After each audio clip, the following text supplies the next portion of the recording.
And we're live. Yeah, My I think last something. broadcast I from think Europe.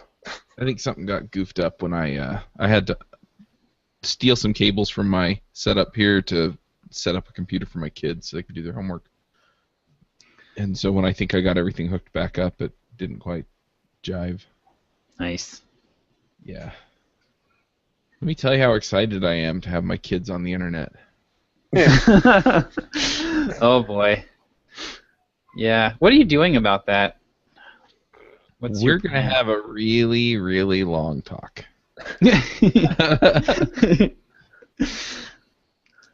Yep. Yeah, I'm still a couple ways away. I'm still a few years away from that. Yeah, I am as well. My son is 8, but he's a special needs kid, so he's got limited development and and his needs are not such that he needs to be on the internet at all. But he Right. does use an iPad all the time. The school he's in gave him an iPad, so he uses that to type and to talk sometimes at school. But I'm still a few years away from having those kinds of conversations with my kids. And I imagine it's going to be many, many, many, many conversations Yeah. over an extended period of time. My plan Yeah. is fairly simple. It's just no like No computers. internet at all. No, in a public place, right? Yeah. Yeah. Like no Yeah. no internet behind closed doors. Mhm. Like I Yeah. think that if you're willing to have people walk by and see it, then you're Right. probably in the okay zone. So that's, Yeah, it's in a public area in the house. The thing is that my fourth grader and my third grader, there's a system called Prodigy. I don't even know what it is, but apparently my wife says it's a game of some kind where they have to answer like math and reading problems, and then they get like coins that they can spend on stuff for their characters and stuff. But it's an Right. actual assignment from the teacher, so Yeah, we do have some of that stuff for my son too, but we always just do it with him. yeah. I'm going to So, create an intranet. It'd be like, Yeah. it'll all go through this proxy server to this intranet, and it'll be like, I'll have like my own version of Google, and like my own news sites. It'll be like, what's going on today? It's like all filtered, like Nice. So basically, Oh, you're yeah, looking I'm to definitely- replicate the Chinese government on a small scale. exactly, yeah. Maybe yeah, I get am some of that. definitely looking at how do I set up how do I set something up so that I have that kind of control? Yeah. So that You know I what know where would be they're good? going and they don't get to go anywhere that I haven't approved.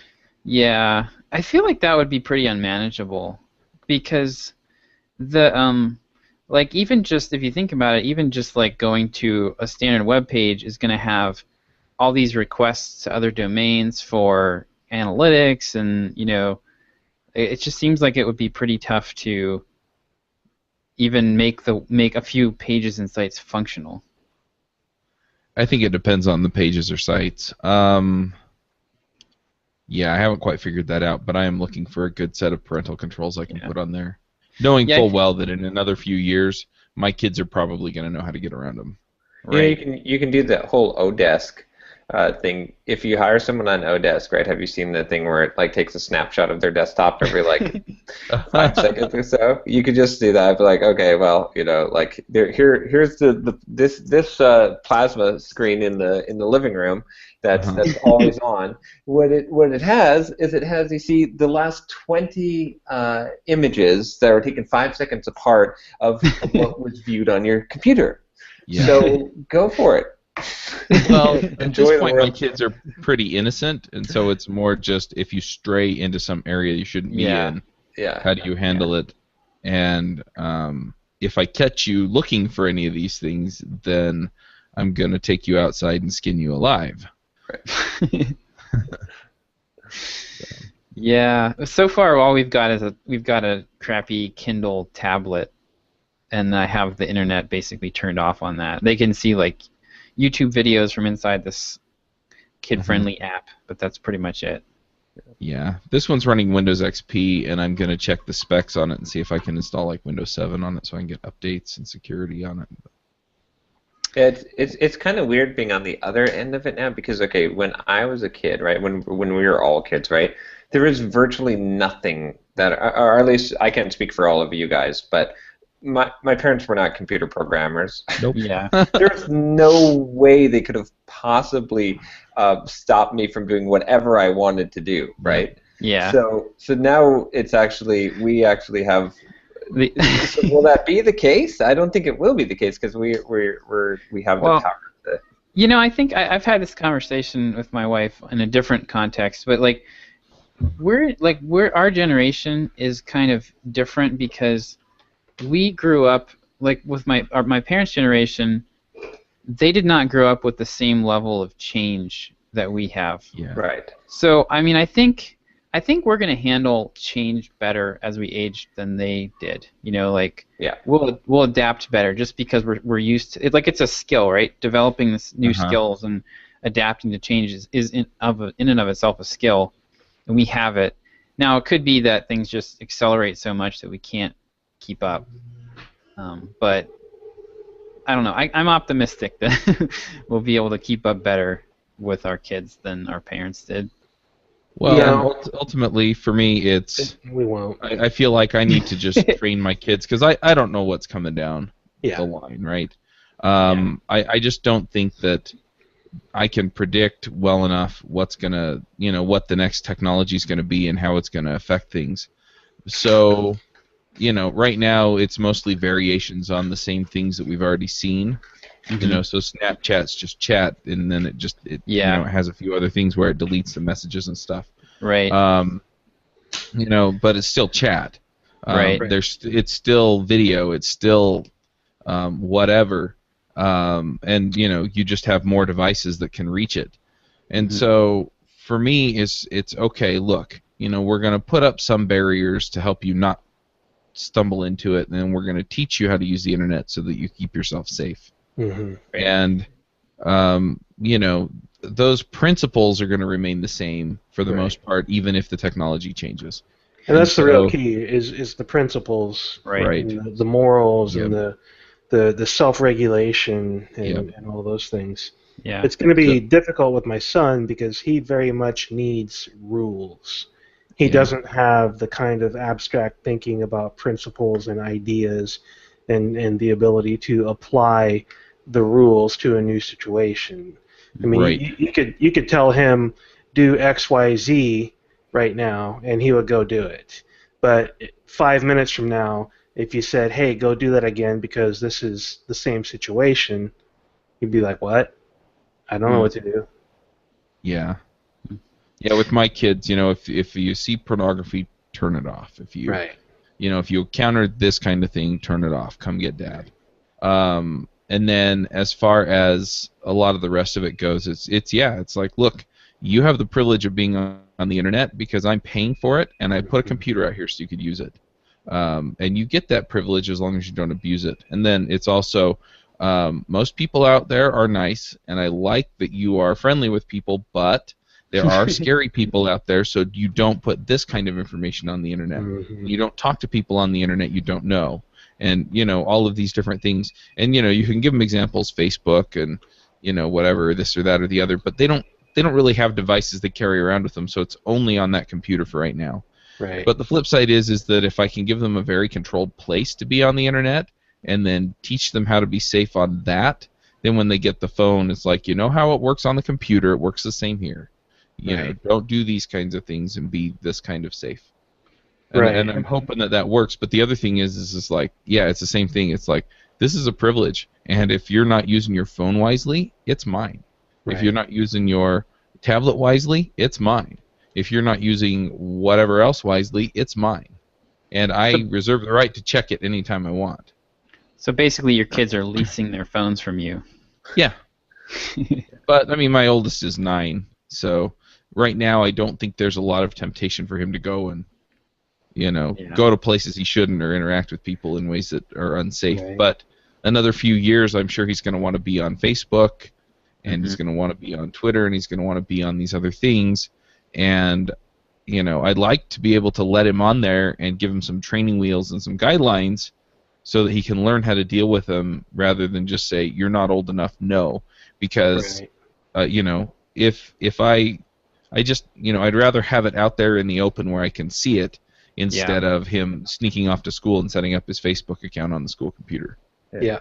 Right. I think one key to it, I mean, obviously it depends on the age, right? I mean, but Yeah. one thing I've always thought philosophically about this is that you want to teach kids to be creators, to be producers instead of consumers. And I mean, people get into trouble when they're bored on the internet and looking for more things to consume, right? I mean, that's the more like if you're producing stuff, it's the whole. I mean, it's always been this, right? Idle hands make a devil's workshop or whatever. Playground. I don't know. Yeah. I never know like those sayings, but.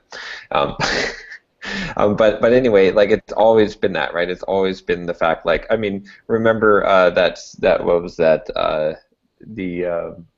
that musical, The Music Man? When they're like that song. You guys didn't watch The Music Man, huh? Nope. Which song? Okay. Oh, see, Chuck did. So the whole trouble. How do you spell trouble? Oh yeah.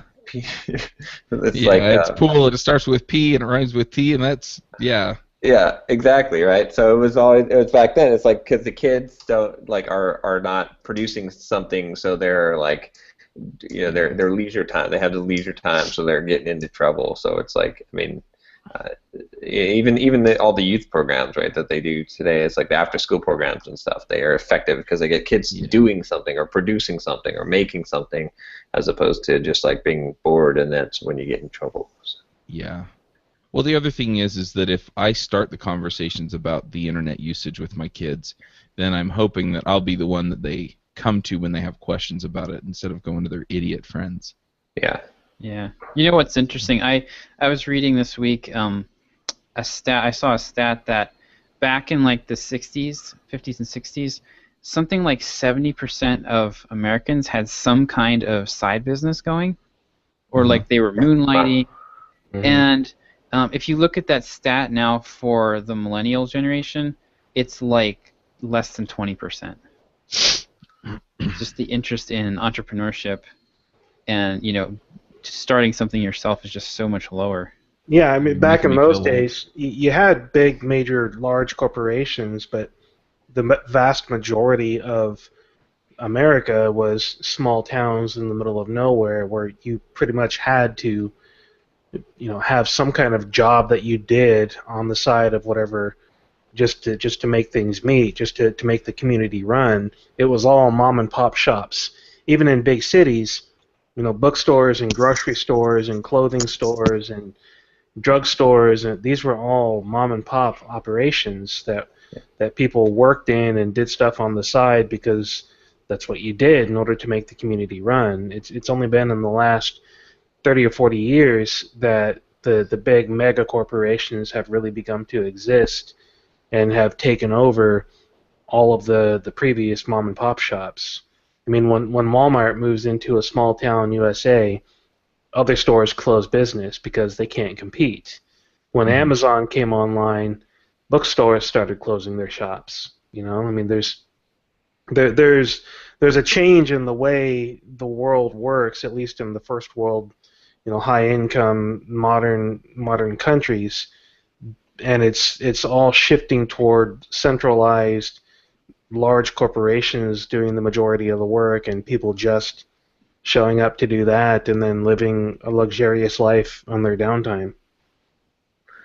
Yeah, I mean, but I do think that it's creating more opportunities for specialized type of work, right? It's like you have big companies that are almost, it creates almost, I think we'll still see more of a shift toward entrepreneurship, but what it does create is more of a class division because now there's less competition for, there's more disposable income, and there's less competition for it in specific niches, right? There's more desire for these because there's so many content consumers out there. So and these I think you're going to see a lot more of a division between upper class and lower class, and middle class will just disappear into that. But I don't know. It's interesting to think about where that's going. But it is weird. Our generation or the next generation is, and even part of our generation is definitely doesn't have the same mindset as the way things were in the past, and Right. and I fear that the next generation is, or this incoming generation, that I don't know, we talked about this before, but they use technology but they don't understand it. So it's like, Yeah. you know, Right. everyone's like, oh, kids today are all tech savvy. It's like, no, actually, Mhm. They're not. like brainwashed and They're stupid. comfortable in the digital world, but that's very Yeah. different.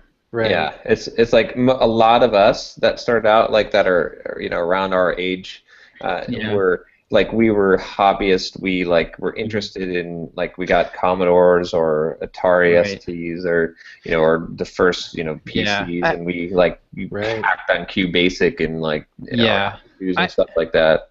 I So have an interesting perspective on this because I came into programming a little bit later than you guys. So it's weird, like it's hard, like it's a lot easier in some ways to when you get in on the ground floor of a new technology, right? Because yeah, you see, like you get in on .NET, you know, 1.0. Well, it's a much smaller space. You can learn all the nooks and crannies, learn it really, really well, and you know, and then and iterations are probably slower, and then you know, the next one, all you're doing is learning the delta. You know, when .NET 2 comes out, you're just learning the new stuff. Versus, like, for me, jumping into it, I started learning at .NET 3.5. Well, you know, now I've got three and a half major versions of stuff that I need to catch up on, and Mhm. everybody's teaching the new shiny stuff like Link, and I'm not learning all the basics that they learned 10 years ago. And I think that's where like the more levels of abstraction you have, like the later you come in, the more levels of abstraction you have to fight your way through. So Right. people who were hacking Commodores got the really good low yeah, level code knowledge, and how the machine processes ones and zeros and stuff, and that stuff I didn't have, Right. so I tried to learn some of it, and but it's hard. It's a lot harder when you're not like, I'm working on this project and I can't get through it until I understand assembly. Well, you're going to learn assembly, right?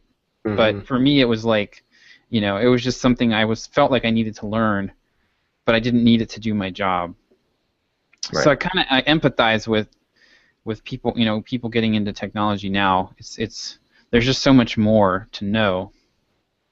Yes and no, though. I mean, a lot of it's become fairly specialized, and you don't have to know the entire history to understand where things are at. It definitely helps give you context, but I Mhm. know a lot of people that are coming into, like, Rails version 4, and they don't need to know Rails version 3 or 2 to understand it. But there is context that has been added every time, so it's a larger set of technology to learn. But in the end, I mean, they just need to know the pieces that allow them to do their job. And what happens is you get to this point where, and it takes some time, but it's like layers of strata that get compressed over the weight of them, or Right. like how glacier ice. I'll say glacial ice is formed since I'm in Iceland, but basically, you have these abstractions that are leaky abstractions up to some point, right? Mhm. And then what happens all of a sudden is all of those abstractions collapse into a non-leaky abstraction, or as Right. non-leaky as can be. So right now, like, I think a good example of that is JavaScript. It is extremely leaky abstractions. Like, it is just piled on top of, on top of, on top of, Mhm. on top of, right? And we're getting to this point where pretty soon I think it's going to collapse into, and maybe it has with ES6, maybe ES6 has it, or maybe it hasn't, I don't know. But No. ES6 is as adding more. okay, so eventually, though, we get to this point where Yeah. either the entire thing is simplified to an abstraction that you don't have to know the underlying stuff, or some new technology basically does that for you, replaces it with something simpler that is built on. So, like, the good example, it would be, the obvious example would be assembly language. Now, to do any kind of serious programming today, you don't have to know a lick of assembly language. That was not true 10 to 15 years ago when you were programming in C and C++ and very close to the metal and the hardware. Like, you had to know some assembly to get by, and you had to understand registers and that type of thing. But today you can work at that much higher level, and it's a pretty solid abstraction. You rarely have to dip down below, but I think we're getting, it eventually happens, right? It just takes some time. We're at a very weird place right now, because in order to be a web developer, you have to know CSS and JavaScript patterns and JavaScript frameworks on top of that, and you still have to understand HTML, and you still have to understand things like client-server model and REST-based systems, and the whole, like, what the heck does it even mean to be like Web 2.0 or asynchronous, and like there's all of this like stuff, and it hasn't been compressed into some simple abstraction yet. But it's Angular. But it'll happen. AngularJS, that's the answer. That's always the answer. If Angular is the answer, you're asking the wrong question. Oh, love it. Oh. But no, I totally agree with what you just said, John. You see it happen, and if you look back in the last 15 years, you see it happen all the time with languages.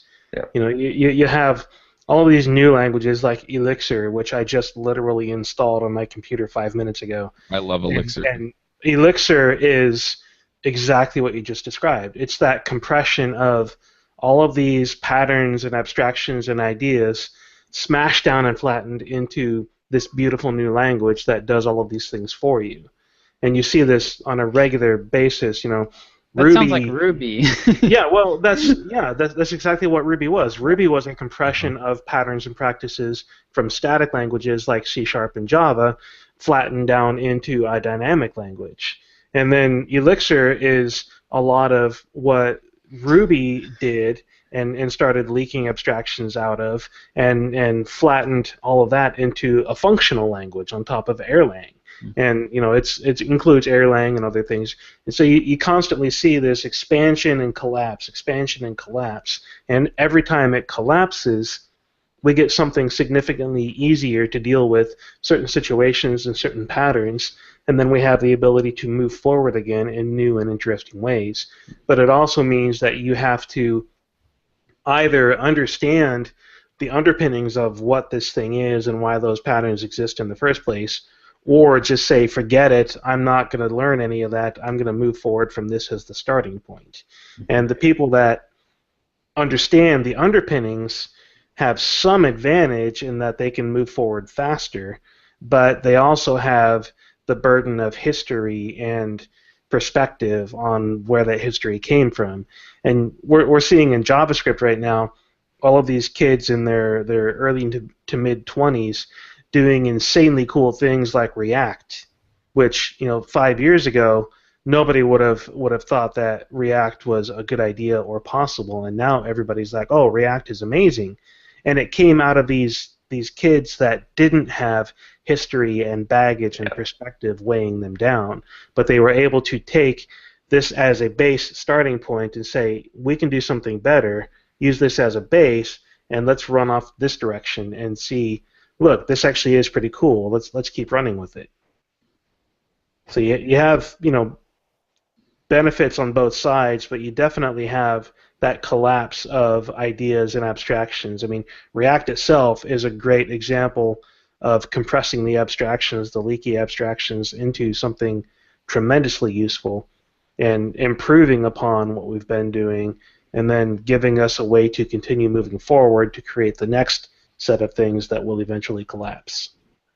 And to circle it all back, it all comes back down to like the fact that like the current generation, I think that's coming up is so much consumer based that like they're not even like at that, they're not learning things, they're not actually, it's like they're using technology to consume instead of to produce, and that's where it's like, yeah, right now they're at a bad place anyway. But when that abstraction comes along, like there's going to be certain people obviously that will take advantage of it and actually learn and do something. But there's a huge percentage of the population now that is just like spending so much time watching TV and watching YouTube videos and like not. I mean, it's kind of funny. I've been reading. I read a lot of older books, like from the 1900s and like 1800s, and it's kind of funny to hear like some of the authors when they're talking about how people like young kids are wasting their time reading, like how yeah. it's I like remember. so we've gone so far from that because right now we're like, oh yeah, watching too much TV is rotting your brain. But back then they're like, reading is rotting your brain because you shouldn't be reading other people's words. You should be producing your own words. You should be like writing your own things. So reading is just like making your brain mush and just filling with other people's ideas instead of creating your own thing. And I'm like, wow, we're so far from that. Like now we're like, oh, reading is so good, and I agree. I mean, I do think that reading is good, but it just shows like how much like we're slipping down this slope, and it's kind of scary because eventually, where are we going to get to the point where it's like, oh, it's a good thing that they're not in the holodeck. And they're doing some quality TV watching. That's they're just watching video. You have to use your mind to imagine being somewhere when you watch it on video, as opposed to the holodeck, which does it all for you and you feel it. Yep. I'm terrified now. So I've been sick for the last 12 hours or so. That's not fun. Yeah, I went to the doctor yesterday for my diabetes checkup, and they look at me and they go, "So do you want a flu shot?" And I'm like, "Yeah, I may as well." And then they come back and they're like, "Do you want your pertussis booster?" And I'm like, "Do I need one?" They're like, "When was your last one?" I'm like, "I don't know, 15 years ago." Then you need one. Yeah. So that was yesterday morning, and I had a few little like weird twinges of something, but I was just like, okay, whatever. My blood sugar's probably just off. And then yesterday evening, I was at the board meeting for the school, and the last 2 hours of the meeting, I was just sitting there and I was sweating like crazy. Yeah. I'm just like, can we just be over? And then I woke up this morning and I was like, I looked at my wife and I said, I'm pouring cereal for kids and I'm going back to bed. But I'm not missing Entreprogrammers. Yeah, I woke up like 10 minutes before Entreprogrammers. I didn't set an alarm. I woke up. That's priorities, man. Way to go. You're all lucky. Immunizations. So I sent a survey today. Oh yeah, how's that going? With SurveyMonkey. Well, you know what? Those bastards. I was like, oh, SurveyMonkey, is it really free? And then up to 100, yeah. Up to 100, yeah. I've got 116 responses, so I'm sitting here like, am I gonna upgrade? It's only like $8 though. You can just upgrade. I think so, yeah. Or maybe it might be 20, but you can just upgrade for a month and then kill it. You just download everything. Yeah. And then complain about it on Twitter so they refund your money. I mean, there you go. Yeah. If you're not doing surveys all the time, I don't see how it's gonna be like. Yeah. But yeah, I asked like, what is the most valuable thing Simple Programmer could provide for you, and I got like 116 responses, and I put in things like like entrepreneurial content, soft skills related video courses, in-depth technical training, more blog posts, another published book, online forum and community to interact with other SP members, live seminar or workshop, and more podcasts, audio content, or more YouTube videos or other motivational videos. And I was a little surprised by the results. So the number one was more entrepreneurial content showing how to build a business. Huh. Oh wow, cool. By a pretty decent margin, like 29% of people rank that number one. That's great, because well, I mean that shows you, right? I mean, this is where this type of stuff is where the money is. I mean, it's why people like 30 by 500, the people that are making the most money with that are people teaching people how to build businesses or do marketing. It's just there's no getting away from it. Like the specialized content is useful and you'll make some money with it, but if you go up a level and you do the business stuff, that's where you really where you can really make some decent money. But you got to start from like You got to actually start. Yeah, building exactly. a tangible business, not a Yeah. meta business. Yeah, That's what I call exactly. it, you know. Right. So, but that's a good sign. I mean, if my audience wants Yeah. entrepreneurial content, then I'm not really a sellout for producing it. It's like if Yeah. I start out, and I feel like if you just build a business just around like how to build a business, then you're kind of a, you know, I don't know what you are, but I don't like it. Yeah. No, I agree. Yeah, I think you're a fraud at that point. Yeah. If all you've ever done is marketing, Yeah. fraud, Yeah. because that's not a representative audience. So, but yeah, so then it was number 2 was more soft skills related video courses. So that's good because that's like dev career boost, like how to market yourself. Mm-hmm. And then number 3 is more in-depth technical training videos and tutorials. I should do this What? for my audiences. One suggestion, John. One thing Perry's been doing a lot lately on his list is doing $29 webinars. $29 webinars? Yeah, and they'll be like usually like 1 hour or 1 hour plus a bonus hour if you join his mastermind, like $97 a month mastermind group. So just kind of lower the bar, and then you can just roll those right over and start selling them on autopilot. Do it once live, and then you've got a product. Oh, I see. Yeah, that's not a bad idea. Yeah, And then, that way you're not creating like a huge, you don't have to create a huge course necessarily. It starts to fill in that, because you don't have anything on the lower end really, other than your book, which is kind of different. yeah, exactly. So you're saying like you create the webinar, so like you send a list to your webinar, you send a thing, register for $29, you'll do this hour-long webinar, and then you pick a subject, you start talking about that, you do the webinar, and then you record it, so then you can sell it by itself for $29 later. Except it's not as valuable because it's not live, but it's still probably worth $29. Yeah. That's a good idea. And then I guess that also gives you kind of an idea if you did a few of them of which ones are popular, and then you could actually build a more full-blown product out of the thing that's actually popular. But yeah, I was kind of trying to figure out where because I want to do that forum thing when I get back, the monthly subscription type of thing. So it's not ranking like way up there on the list, but I think it's ranking high enough where I feel like enough people would buy it if I can sell it right. I also sort of primed the pump because my email was talking about like traveling Europe and entrepreneurial type of things, but. Oh yeah, that's true. Everybody tuned out who wasn't interested in that. So, way to skew your survey there, man. Exactly.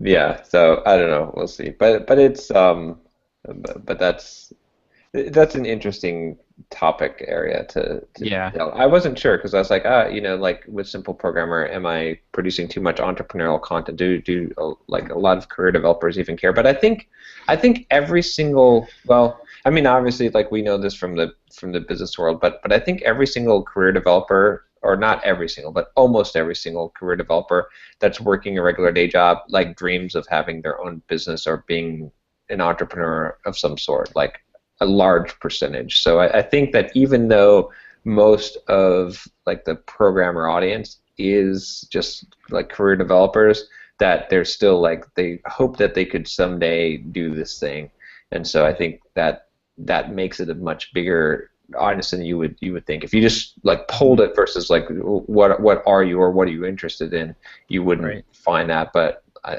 think that Yeah, I think you're right. There's at least a larger proportion. Programmers are creators. Yeah. So, some good alignment there. But yeah, so we'll see what happens with that. That's I'm trying to think what else was going on. I'm finally leaving the European tour, so I'm ready to get back. When do you arrive? I am flying out tomorrow to New York City, where I'm going to go visit the Statue of Liberty, which I haven't done yet, and then I'll be back in Tampa on Monday. So. Cool. Then I'm So next week you'll be in your home office, home studio. exactly, yeah. I'm debating whether or not I should take like a 3-day retreat somewhere, like right after this, to just like, Wait, what? well, A vacation from your vacation. yeah, it's a vacation, because So like a strategy. well, remember also, in the game like kind of thing. I'm going out and doing stuff, right? It's like you're like Yeah, like it's not really peaceful Yeah. when you're visiting Europe and like going to all these places. So, but like just a like focus strategy, like just think about like, okay, what do I want to do, and sort of like Rob talks about a lot on startups for the rest of us, like he does every year type of. Yeah, I keep talking to my wife about doing that, and she seems not so excited when I talk about taking off for a day or two. But I was so burned out on Wednesday that I actually or Tuesday and Wednesday, I just canceled all of the podcasts. And on Tuesday, I just went over to a restaurant and I basically just wrote, because I was like, I'm not doing anything that feels like work. And then I tried to go see a movie, but the movie time listed on the website was wrong, and they didn't have a movie playing then. So then I came back home and had a nap, and then I got things ready for Scouts, and that was like the only real serious thing I did. And then I got back from Scouts, and my wife's like, "You still look burned out. Go see that movie you were going to go see." So I went and saw Pixels, which was an Adam Sandler movie. It was an a dumb Adam Sandler movie. It was an Adam Sandler, but where I was at, I really kind of needed dumb humor, a little bit of lowbrow humor, and there's always plenty of that in those movies. So, but yeah, I felt much better the rest of the week, except for getting shots and getting sick. But I'm seriously considering when I can actually take a couple days off. Yeah, I think I don't know. I think it's worth doing, because just to get perspective, and I debate though, like this is what I've been trying to think, is like, do you take like 2 or 3 days and just do nothing, like not even stuff you enjoy, just disconnect totally, not read books, not watch TV, not watch movies, just nothing, like give your brain the chance to like want to do stuff again, as opposed to or do you spend the time doing what you want to do? Do you like play video games for 3 days, or whatever, read books, or do you spend the 3 days just not doing real work but thinking strategically? I think the way Rob described it, it sounds like he does all of those. So I think each of those serves a different purpose. Yeah. Right. But that's why I'm asking, like, which one do you need right now? That's the question. It's Take not 3 days which one. and do 1 day of each. Yes. Yep. But the other thing is that it sounds like, he spends some of his time just sleeping in or watching movies or hanging out, and then he spends some time figuring out what the next steps are for where he's at. And, so, yeah, you can do whatever the mix is that makes sense to you. But, yeah, I mean, if you're super burned out, maybe the majority of it is just, video games and watching TV and, getting that downtime. Maybe it's not. But I think everybody's different too, and so they're gonna, some people trying to think strategically is just gonna amp up that stress, and it's not what, that's not what they want on the retreat. That's true. And so they'll do that in drips and drabs, where they feel like, okay, I can do this for a little bit, and it's not gonna stress me out. And then I'm gonna go do the other fun stuff. I'm gonna go for a hike. I'm gonna go, I'm gonna eat a bunch of peyote leaves and go on a walkabout. What's a walkabout? Yeah. There you go. But yeah. Nice. I was talking about doing it at the end of this month, and she's just giving me this look like, you're really going to leave me here for 3 days? I got the same exact reaction. Well, she's also at that point going to be like 7.5 months pregnant. Oh, yeah, that's right. Well, but at the same token, I guess you better do it now if you're. All the better. All the more reason. Right? No. Yeah, but I think periodically I am just going to plan these days off and then just do whatever. But it was really relaxing just to write. I was just, yeah. I don't know if it's anything I'm going That to feels publish like anywhere. work to me. Oh wait. One man's work is another man's play. Yeah. Yeah. But it was creative, and it didn't, there was no pressure on it at all. So. But yeah, actually, it's surprising. After over 3 months now, I am really ready to get back to work, like to do some serious working.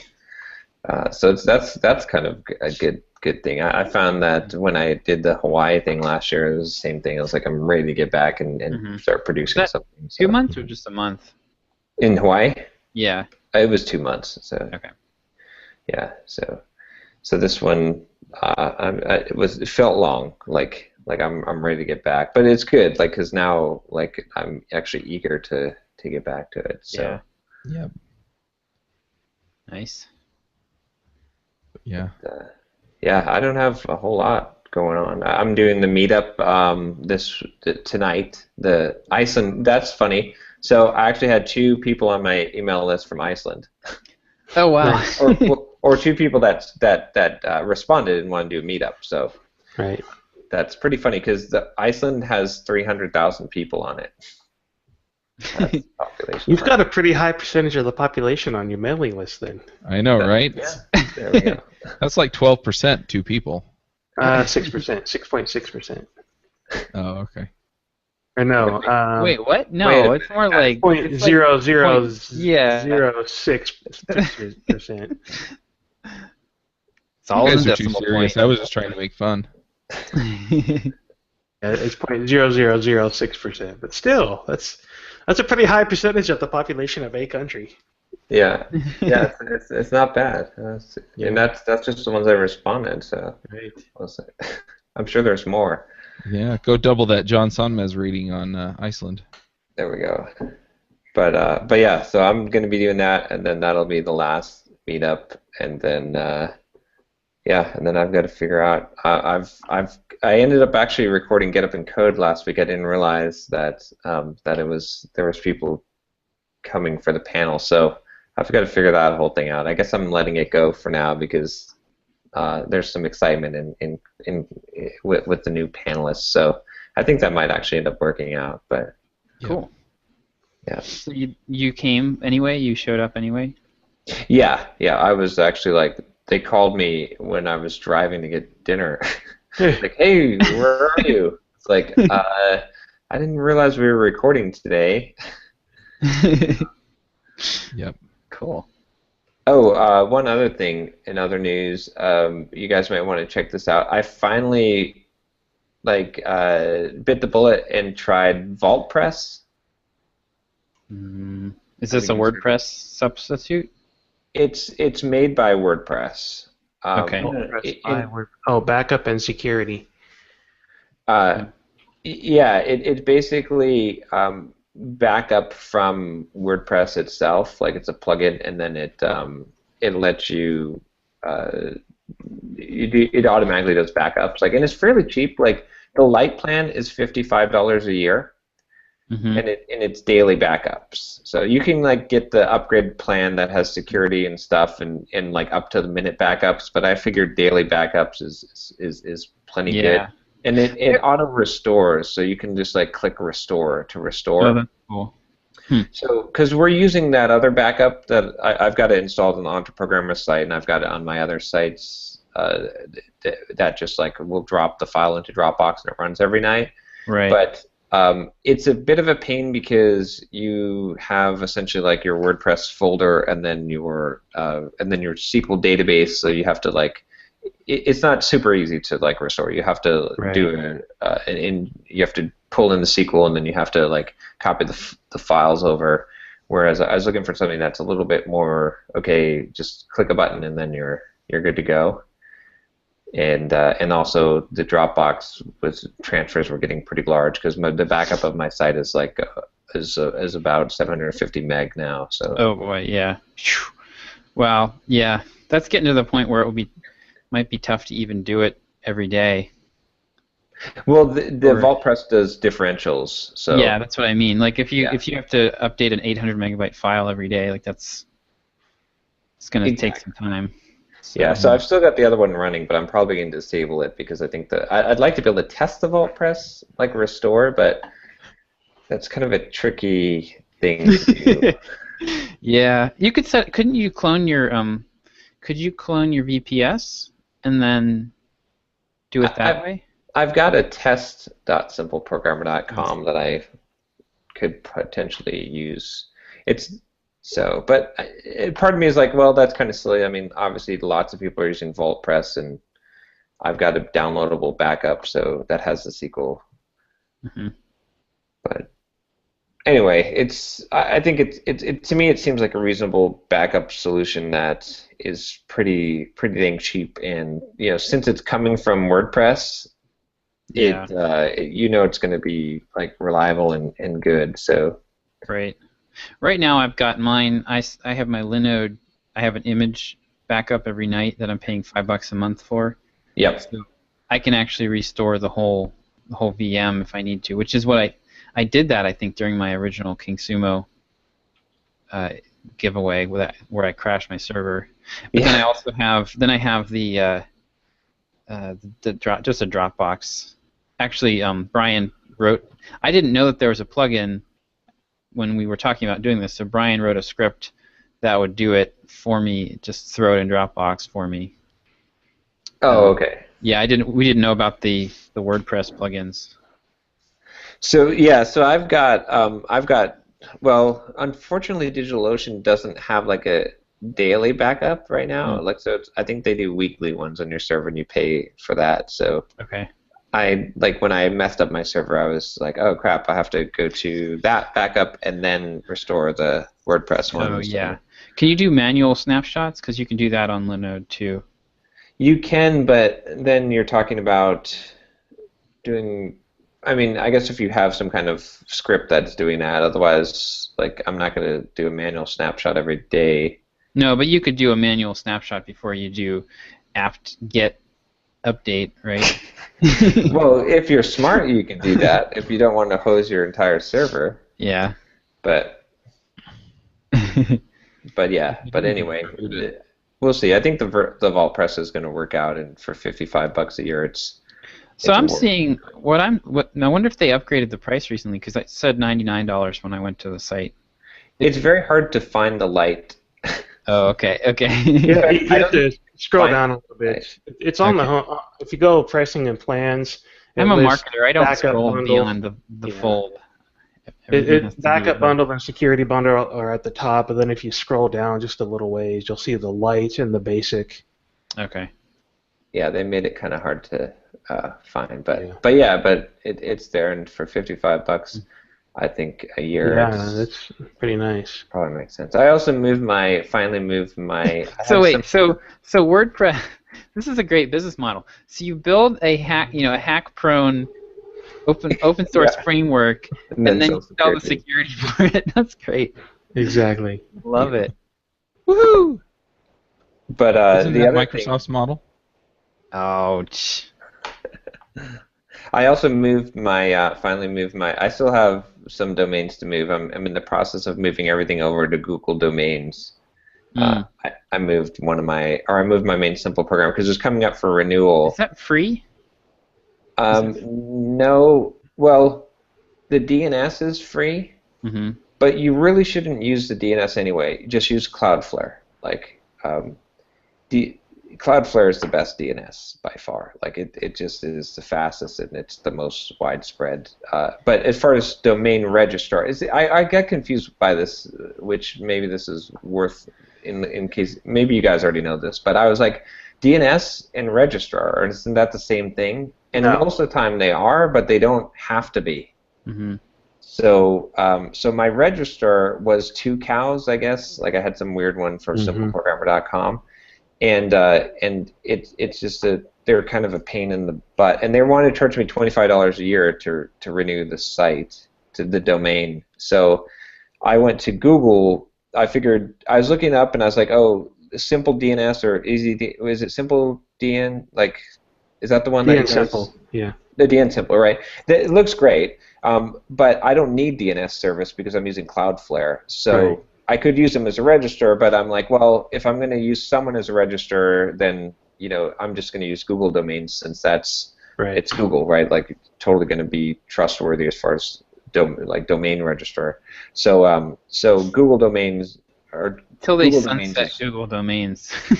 yeah, yeah, that's the only problem. Like but basically everything but Google search and Google AdWords to me is like highly suspect. It could Well, be. now it's a separate company, so it's like, but anyway, it's like $15 a year. So I like registered for like 10 years. Yeah. Simple programmer, so I won't have a problem. And now I'm going to try and move all the domains under the Google domains, so that will be my registrar. So it's all in one place. It'll be simple. I won't have to worry about that crap. And then I'm going to move all of the actual websites. Simple Programmer already is using Cloudflare, but I'm going to move all the name servers to be the Cloudflare name servers. Right. Then you get kind of all the Cloudflare benefits, this threat, circumvention, and then the caching, and somewhat of. It's not really like a CDN, but it has a little bit of CDN capabilities. So I still have a CDN as well for Simple Programmer, but yeah, actually Cloudflare offers this one thing that I haven't. For $200 a month, you can use this thing called Railgun, and it's supposed to make your site like 100% faster. I've heard of that. I can't remember anything about it too. But I don't know. I haven't dabbled into that, but that is pretty much my week. I can't think of anything else. That's it. What's going on with you guys? My week's been more of the same, mostly.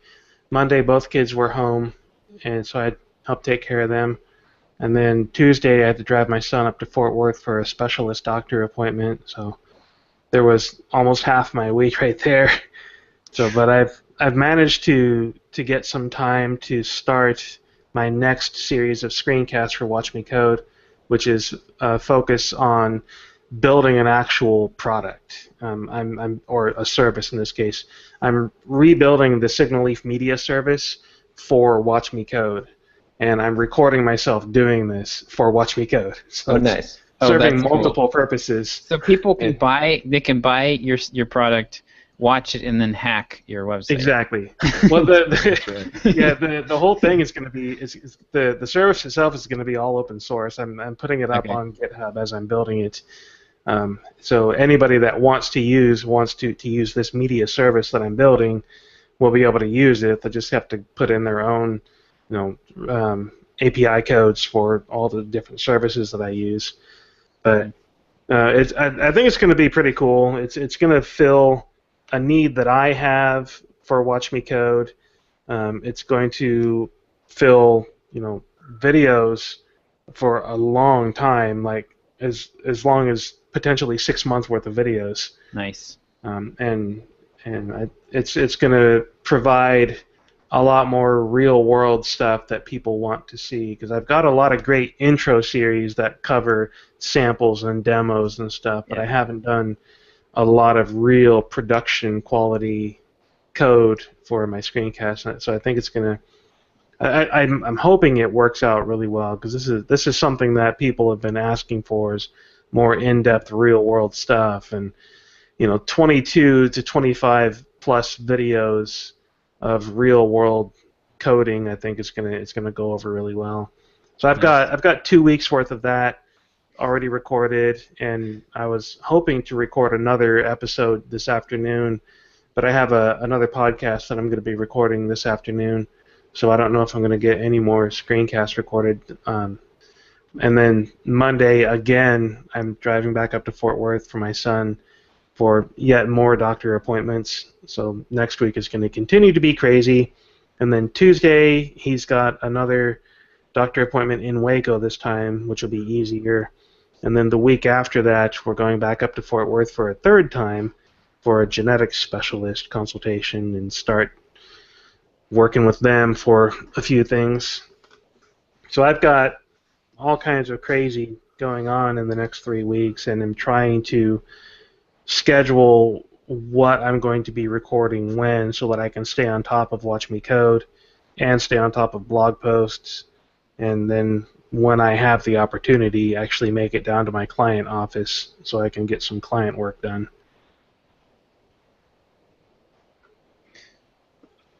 You're gonna sell that the 22-week screencast series as like a $9.97 bundle. It'd be like $5, you know. Yeah. There you go. Part of what I'm going to do with that, of course, it will be a for sale bundle, but part of what I want to do with it is put together variations of bundles. Are you looking, you know, because I've got Intro to Node.js, and I've got the Pro Express.js series, and then the first chunk of 5 episodes is building a real Node.js API. So I could sell those 3 bundles as one package for like $150 or something like that, and have this nice Intro to Node and Express, you know, all the way ground up kind of thing. Yeah. And then from there, I can go into advanced services with, because I'm going to have a whole series on using Keen.io, a series on production issues with Heroku, and tracking stuff with Raygun, tracking errors with Raygun.io, and a series on, you know, putting RabbitMQ into this and MongoDB. And there's going to be all these. There's like across the 20 some odd episodes, there's 4 different individual series that I have that will each individually be valuable, but then together be something really valuable, and then be able to piece together with other packages to create, you know, customized learning courses for people. And as part of this, one of the things I need to do with Watch Me Code is reorganize the navigation so that I have something more like what Laracasts has, where they have the full episode list, but then they also have the series list, where you can go look at a series and see all the videos in that series. Yeah. And then I need to have that put together so people can go and find a series that they want to look at, and then each of those series is going to be a for sale bundle for people that don't want to buy it to get a subscription. Mm-hmm. I keep thinking Voltron as you're describing this. All right, I'm the only one that didn't get that. Oh, you youngin. Voltron was this epic 80s cartoon where it similar to Power Rangers, unfortunately, in that each person on this team had this power suit that they got into, and then all 5 people on this team, they had these mechanical lions. One of them turned into a flying thing. One of them was something for water, something for road. There was all these different lions that they each had, and they all combined together into the one Mega Voltron robot. So this is actually sounding familiar now. Yeah. So there was the big. There were 5 of them total, and there was this extra Voltron head that would come on top of it when they were all put together, and each person controlled or something, or I don't remember. I can picture it in my head, but I don't remember exactly. And some big sword and something. Yeah, the big sword and all that. And it was a long time ago. Sort of like Captain Planet, except not wussy. Captain Planet was awful. Yeah, it was. Now the tree huggers are gonna hate you forever. Exactly. The tree huggers already hate me forever. I'm fine with hugging trees. I got no problem with doing that. But Captain Planet it sucked. Yeah, that's a good example. Like whenever you start a story, and the whole point of the story is that you want to convey some moral message, it's guaranteed to suck. Like there should be some kind of moral message in a good story, but it needs to be more implicit and develop naturally out of the story, and not be the whole point. Yeah. Like, here's this point we want to make. Let's write a story that just makes this point over and over again.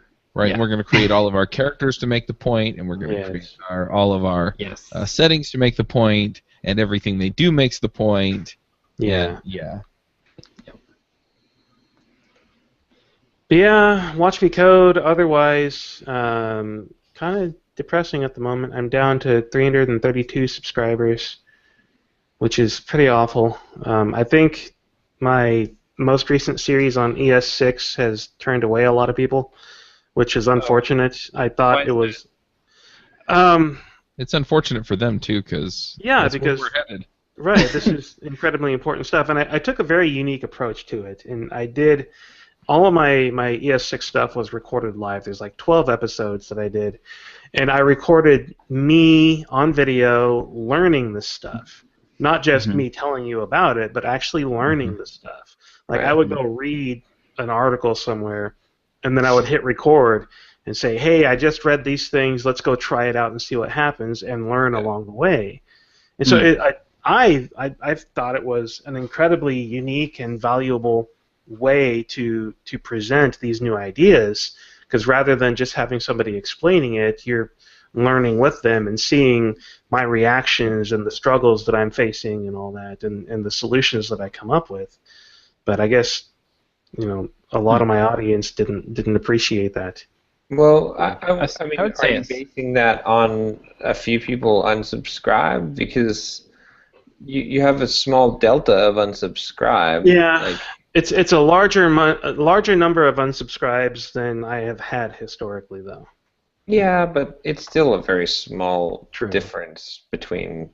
Yeah. I don't know. It's it's depressing to see my subscriber rate going down still, and I'm hoping that with my new series that I've already started, that I'll start getting new subscribers again, because it's going to be more relevant to day-to-day efforts. I think people still see ES6 as I can't use it yet, which is flat out wrong in my opinion. Yes, you can use it, because Node.js version 4, which is the official Node release now, has a ton of this stuff in it, and then we have Babel for the browser, which will compile back down to ES5 stuff, which is pretty much golden everywhere at this point. So I'm going to pull this out of my back pocket again, put it back on the table. Yearly plans. I think you're definitely at the point where you can do it now, because you've killed Signal Leaf. Like, things have changed now. You're definitely committed to doing Watch Me Code or starving.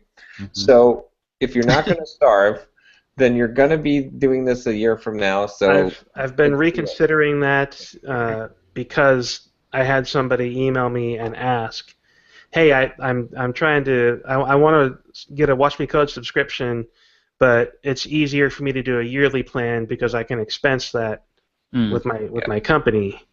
And I thought John was talking about just annual, like, sit down and figure out a plan for your next year. Sorry. No, yearly subscriptions.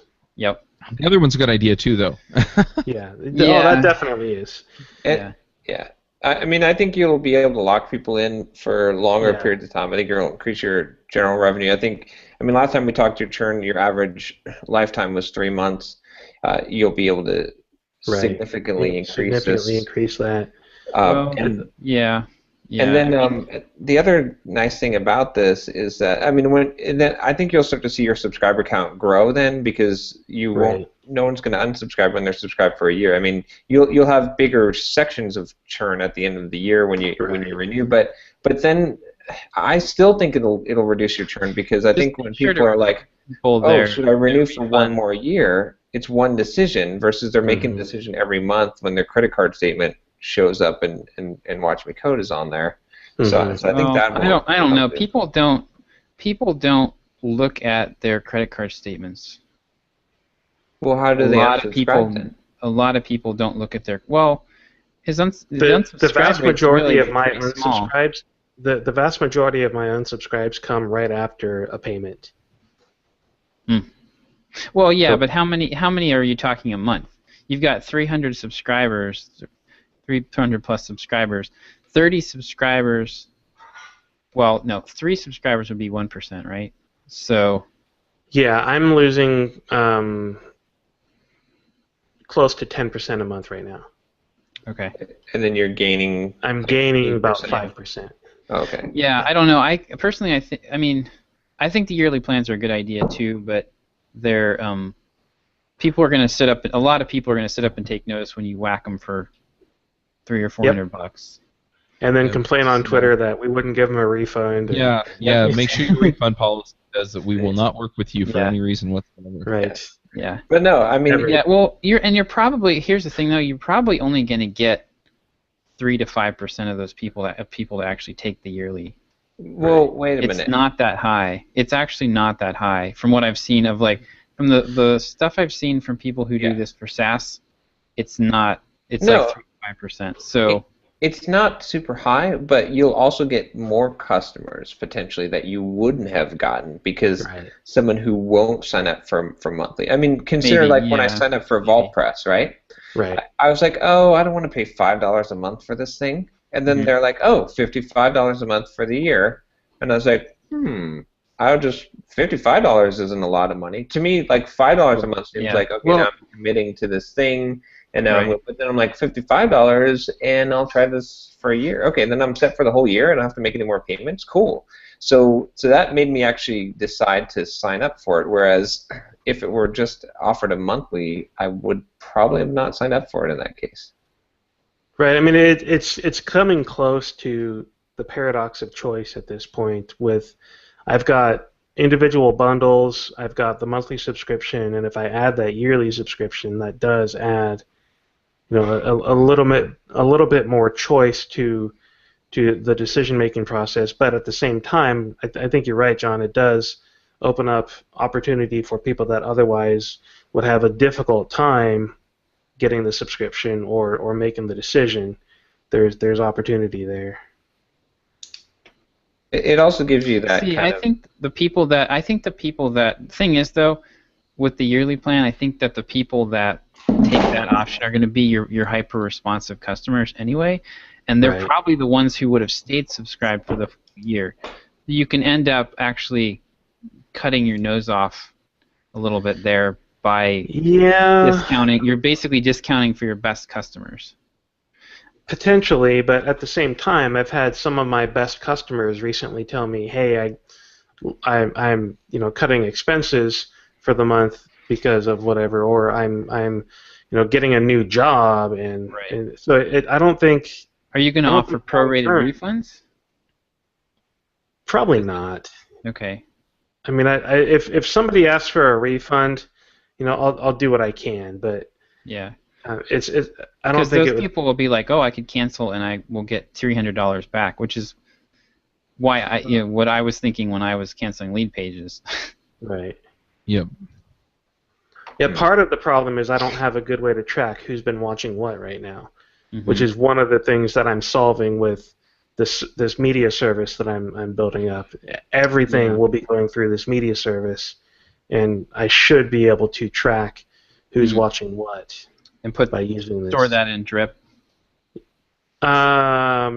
No, not initially. Maybe Mm. that's actually a pretty good idea. I probably should integrate that with. Because what I was thinking, you But- could do the one option here would be to do the life cycle email approach, where you hit people up after they subscribe and offer them the discount instead of offering it to them right up front. I mean, you could test it. You could test offering it up front and see what it does to your conversion rate. If it helps, then keep it. But if it doesn't, right. then you could hit them with it 2 weeks after they subscribe. Right. I mean, a lot of what you're doing there is just pulling future revenue into today, Yeah. which I'm not a huge fan of that, but it works. I was reading this week about retail, like when you do there's a known thing in retail when you do like a dollars off sale, Yeah. people will only spend the minimum to get the dollar, whatever, the $5 off or whatever. But if you do a percentage off, you'll get a much bigger per ticket average, but then you lose sales later. Right. It's the same thing that happened with Cash for Clunkers, and the home mortgage stuff that they did a few years ago here in the U.S. was like, let's get my realtor client was all excited. He's like, yes, like all these new home buyers, this is fantastic. I'm having my best year ever. And then next year he was like, I'm dying. No one's buying a house. It's like, no kidding.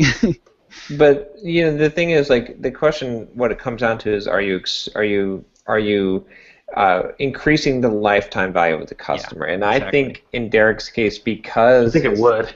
because he's saying it's around 3 months, or at least that's what the last stat I heard it was, Yeah. Right. that the gamble is worth it, because the chance of locking someone in for a year, well, it'll be increasing them from 3 months to 10 months, because you're giving them 2 months off, essentially, like, Yeah. or most likely, right? Yeah. So I think that makes it worth it in this case. If he's saying, oh, my average lifetime, customer is 7 or 8 months, then I'd be less inclined, or especially if it was more than 12 months, then I'd be like, okay, well, don't do it. But Right. but in this case, I think it's worth the risk, because it's certainly not going to hurt you badly. Short term, anyway. Right.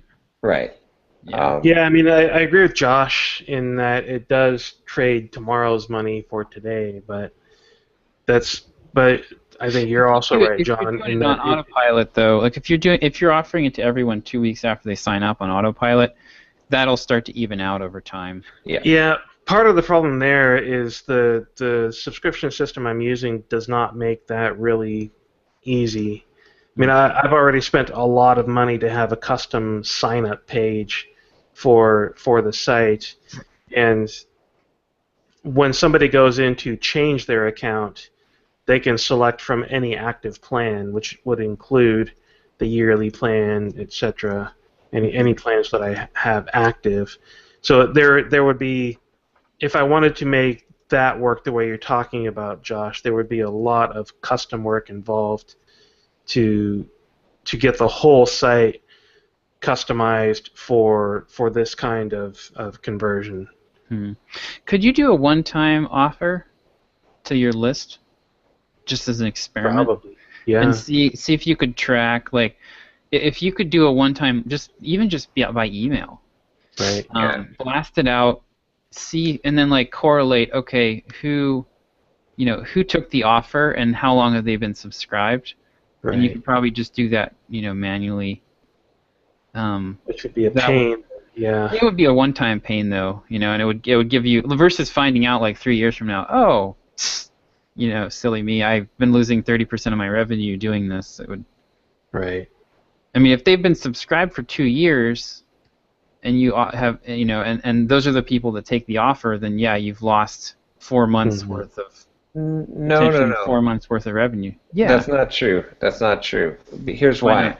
Okay. Because you're using a list of people that are, gosh, I'm going to actually use survivorship bias. I hate to, but they have survivorship bias. Well, yeah, I see what you're saying. Yeah, I see. They have chosen to stay. You see what I'm saying? So it's more and more likely that they're going to be, because they're actually subscribed now. Whereas you don't know how this would have performed with people who may have never even signed up in the first place, because there was no yearly option, or no, you're right. only stayed That's on true. for a month Yeah. and didn't see it. So I think that's probably the best way to start as an experiment, would be to offer this to my mailing list and see what happens. you can also do it as an exclusivity. Like, you can create some scarcity in this by, you could create certain windows where you offer this only at a certain time of the year. Right. That's a potential. Or the scarcity could come when they renew the year subscription. It's like, oh, you have to act now, otherwise you won't get the discount for the next year. Or you could tie it, like you could I don't know. What am I trying to say here? You could offer something for sale that basically includes the year subscription. Mm-hmm. You know what I mean? Like I don't know, like a webinar or some kind of course or something. I don't know. That might not work though, because that's a pretty big price tag. Yeah, that would take a lot of planning and effort. So there's interesting options there. On the good news, I'm actually selling more than one RabbitMQ bundle per week right now. Cool. I've sold 3 within the first 2 weeks of the month.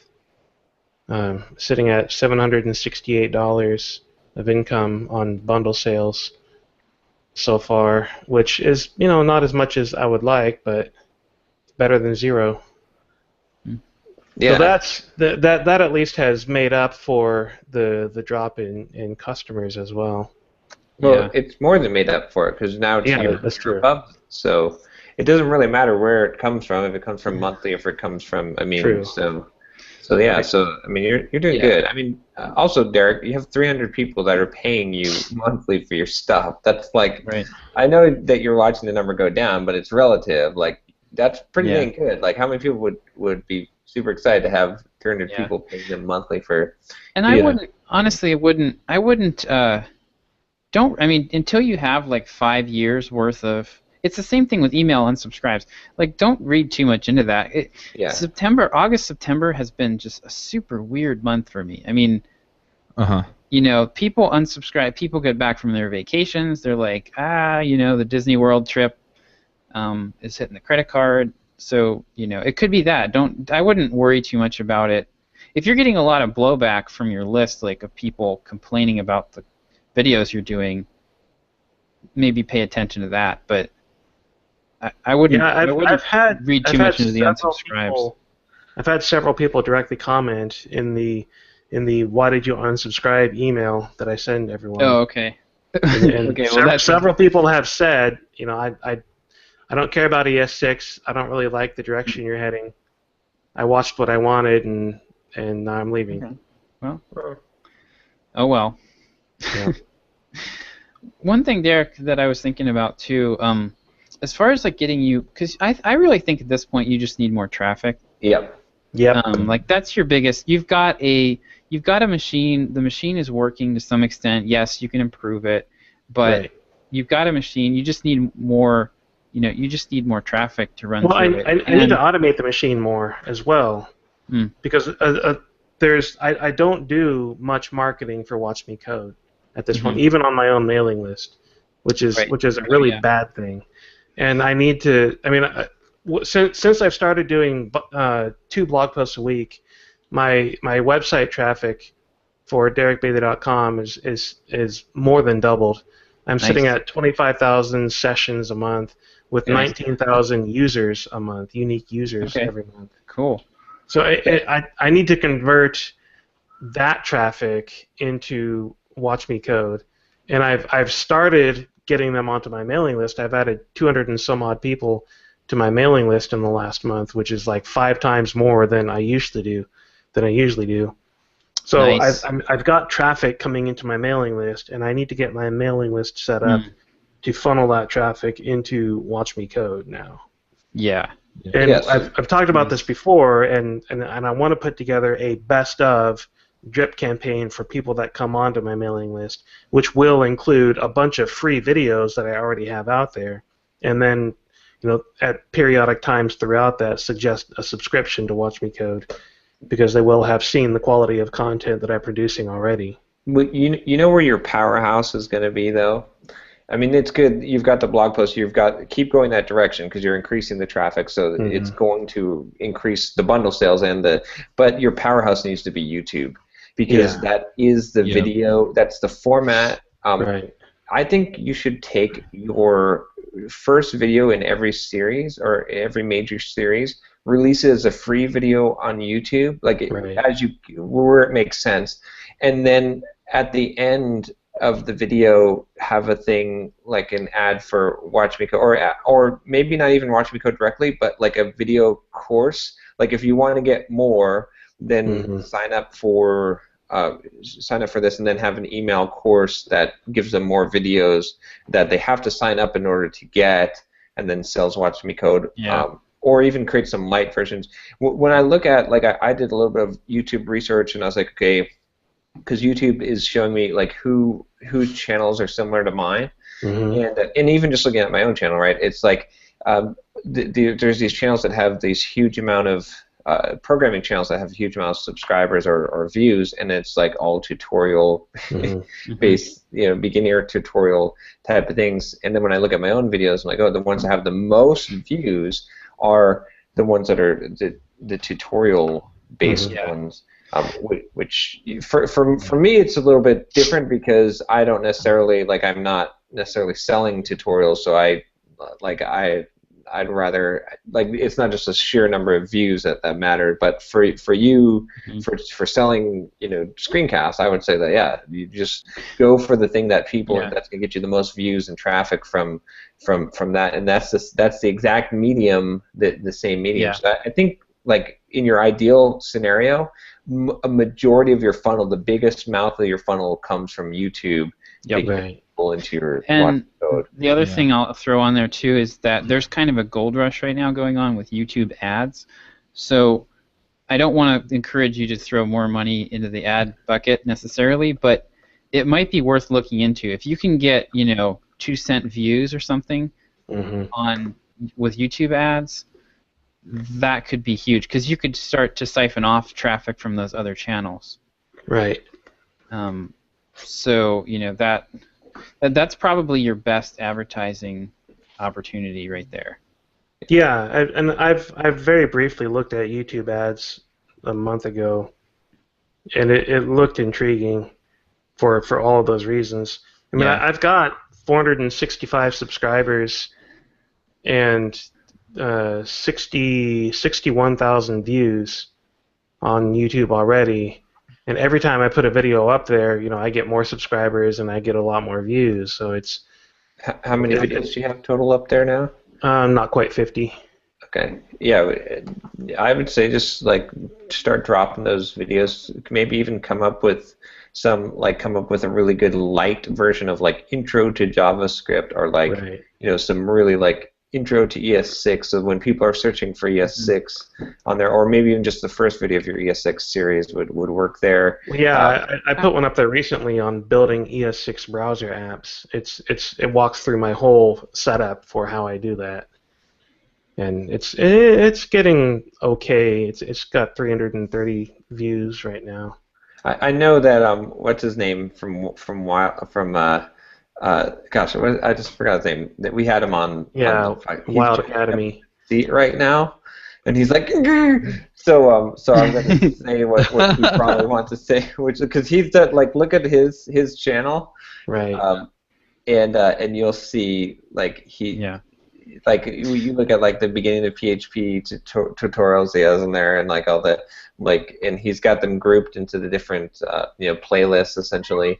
I think gosh, I'm blanking the name now. I feel so like a jerk for not remembering. Jake Williams. Jake, yeah. Yes. But yeah, check out Jake's setup, and I think he's doing it really well. Another way to hack this would be, could you go to other channels that already have a huge audience and give them free content? Because, like, that's the YouTube version of guest blogging, right? Right. I mean, I think if I were you, that's what I'd be looking to do right now. This is working out well for me with my marketing, is finding, really going after a very tiny group of influencers who have, have connections to a lot of people that you want to. So for me, it's the Infusionsoft consultants. Right. And for you, it could be, it's going to be this. It's going to be big blogs. It's going to be big YouTube channels. I think you could get. I mean, that, like, doing one a week could easily double your traffic in a very short amount of time. It's already hard doing one video a week, though. Well, yeah. Well, for right now, I mean, but your family situation is not going to be this way forever. But it doesn't have to be a 25-minute video. It could be. Yeah. And I have a small. I've got like 5 or 6, 5-minute, 10-minute Watch Me Code Q&A videos up there on YouTube, which have been pretty popular.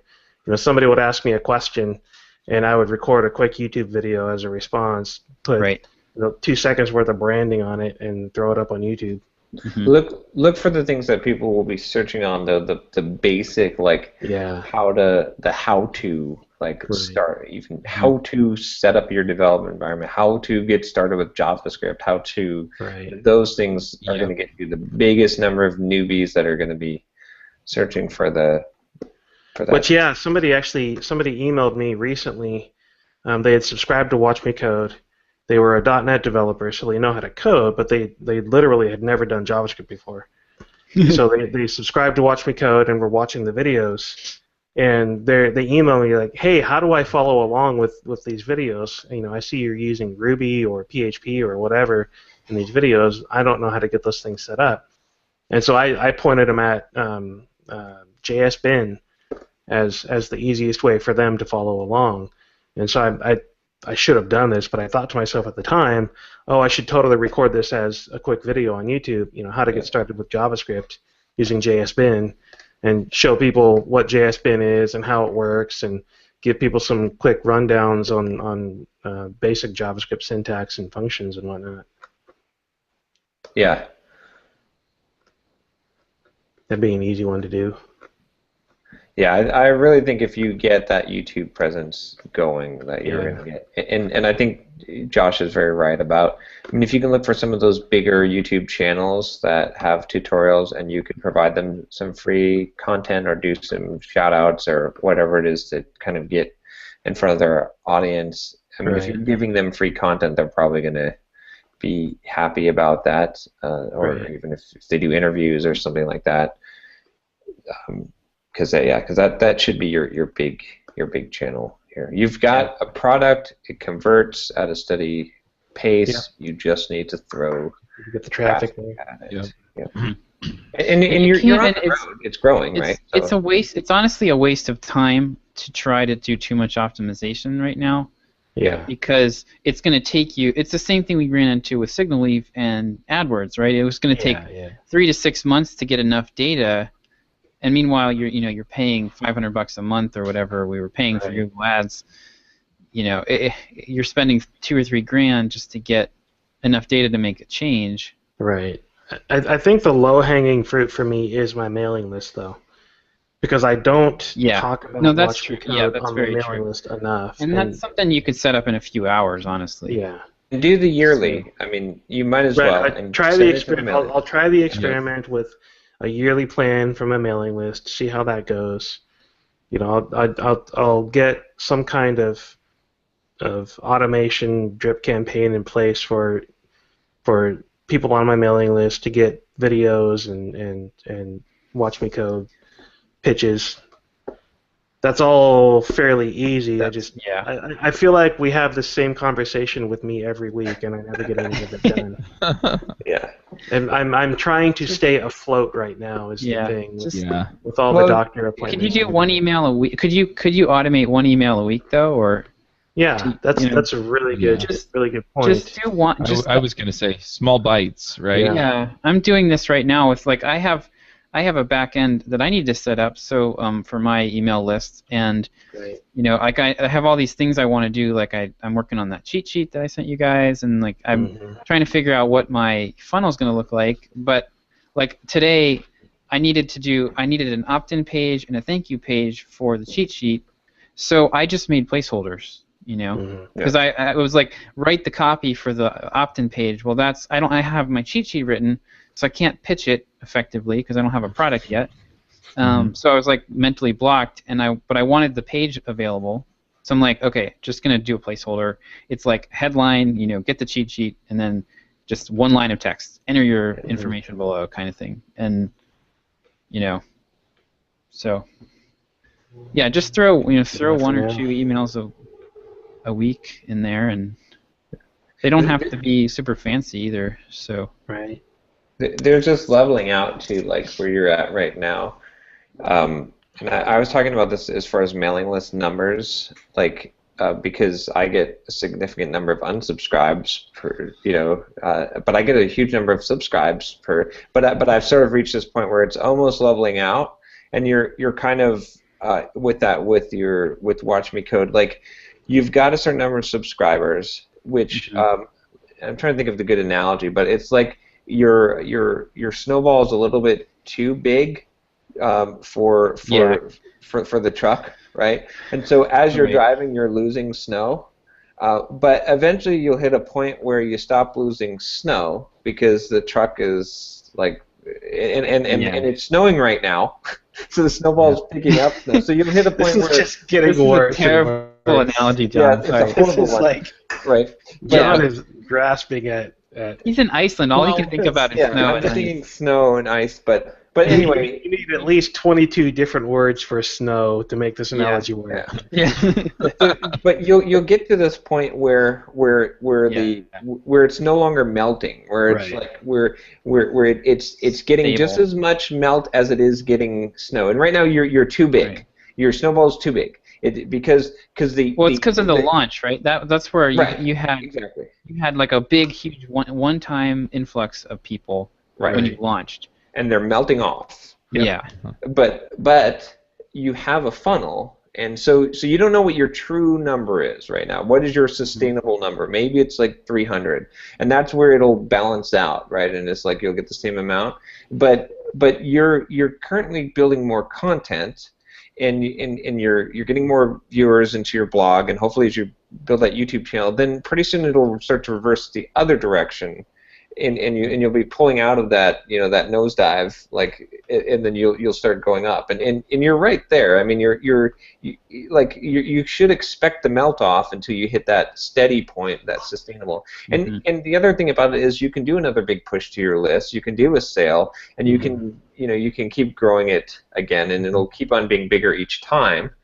So there's that as well, but I wouldn't be too concerned, is what I'm saying, is because you're getting to this point where eventually you're going to have enough traffic on your blog where it's like, okay, now the snowball can sustain itself at 500, right? And it'll be the number. And then as you get, but the snowball is only going to grow and be sustainable based on how big the mouth of the funnel is.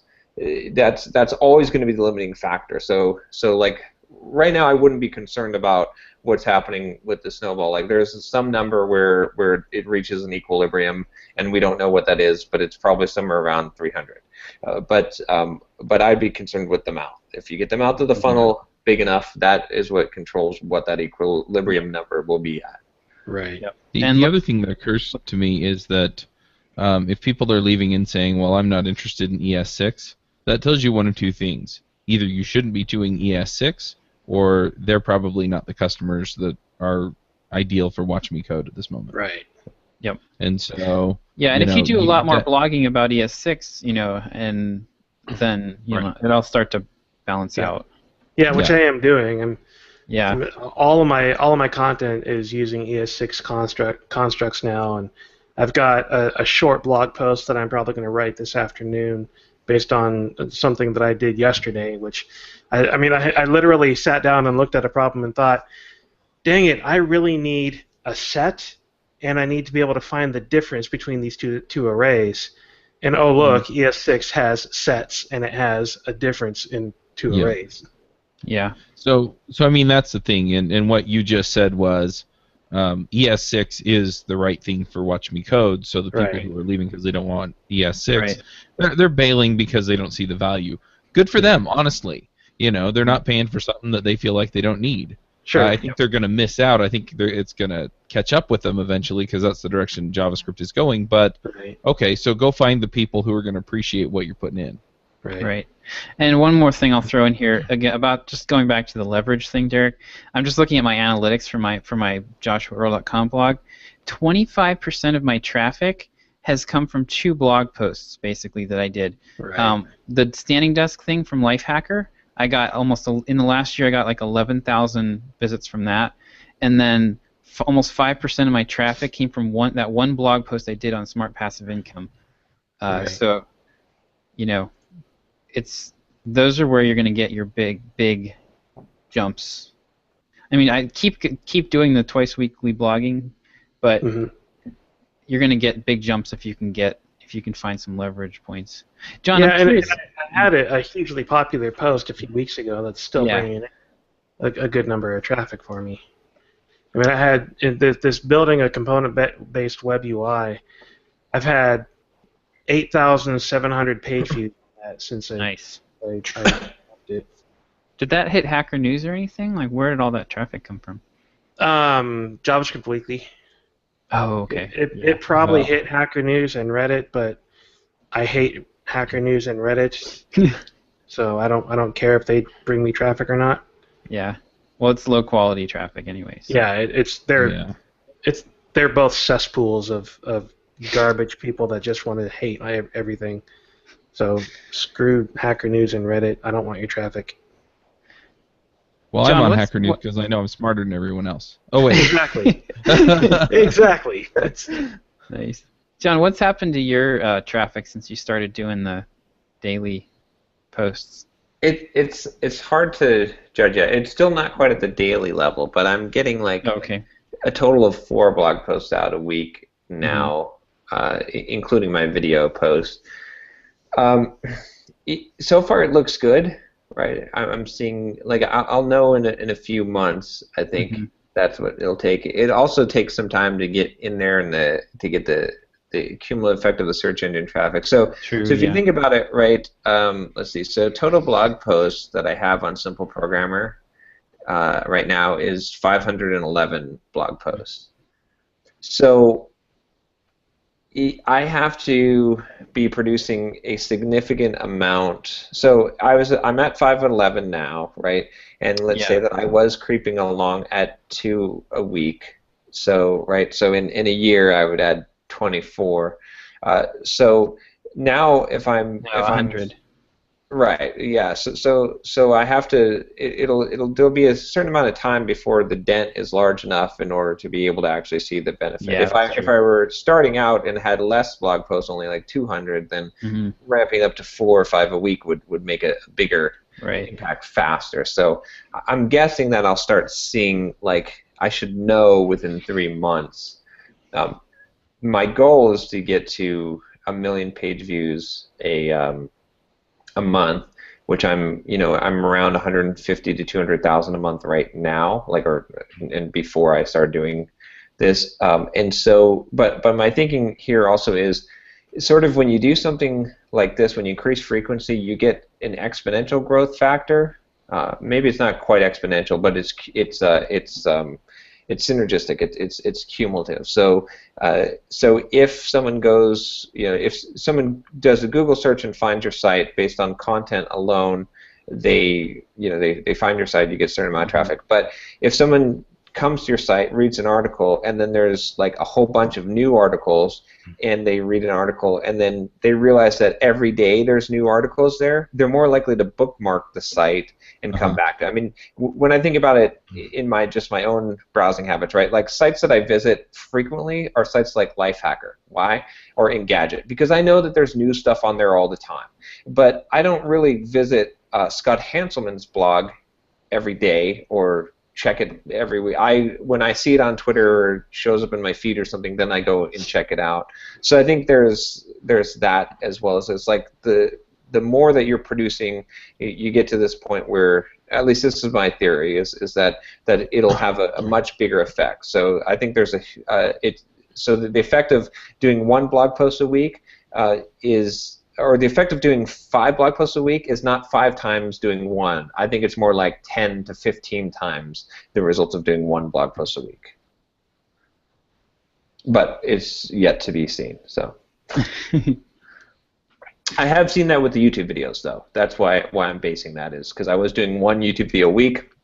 Now I'm doing 3 a week, and I've seen exponential growth because it's a cumulative effect. Because there's more stuff for people to watch. Like, people watch one of your things and they want to watch more, and there's more relevant things to suggest.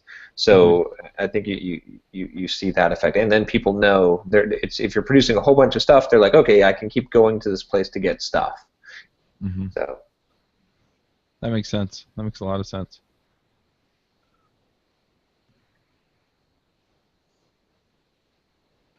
Plus, I guess you could look at other examples, right? Like Entrepreneur on Fire. He's producing 1 podcast episode per day, so he's getting a massively large audience. I think a lot of it from that, right. From the frequency. Yep.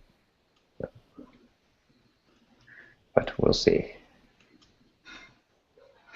So, Chuck, who is Aaron Frost? Aaron Frost. Oh, so I sent an introduction to Aaron for Derek. Aaron he's a Google developer evangelist for Angular, but he's a local developer. He was on JavaScript Jabber for a while. Okay. And Adventures in Angular for a while. He has a little booklet that he wrote about ES6 being the next JavaScript. He also spoke at JS Remote Conf about ES6 being the next JavaScript.